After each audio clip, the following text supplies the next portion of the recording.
Abram lived with his wife, Sarai. Abram was part of Noah's family who had spread out on the earth after the great flood. God chose Abram and told him to move to a place he had never been.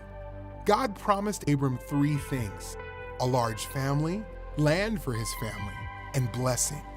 This was a good promise, but Abram was sad because he didn't have any children to inherit his blessing.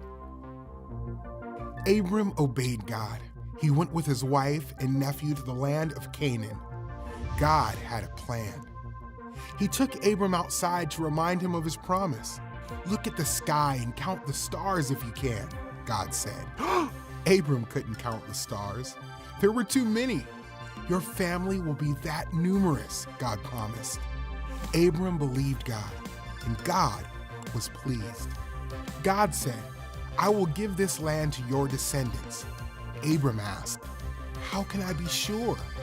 So God confirmed his covenant with Abram. God told Abram to bring 5 animals: a cow, a goat, a ram, a turtle dove, and a pigeon. Abram obeyed God. He brought all these to him, cut them in half, and laid the pieces opposite each other, but he did not cut the birds in half. Then, when the sun was setting, a deep sleep came over Abram. While Abram slept, God told him what would happen in the future. He said that Abram's family would be slaves in another country for 400 years. Then God would judge the nation and bless Abram's family. But first, Abram would live a long, peaceful life.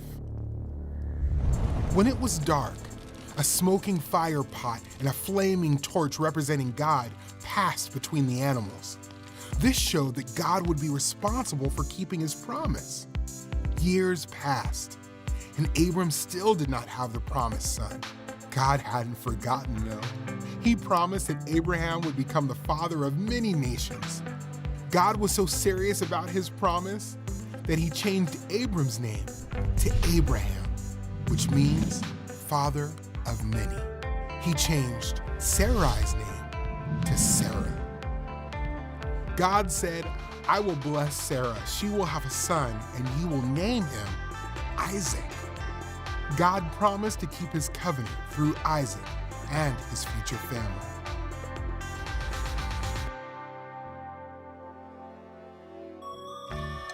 God promised to bless all the world through Abraham. God sent Jesus from his home in heaven to be born on earth into Abraham's family. Through Jesus, all the nations of the earth are blessed because Jesus saves people from their sins.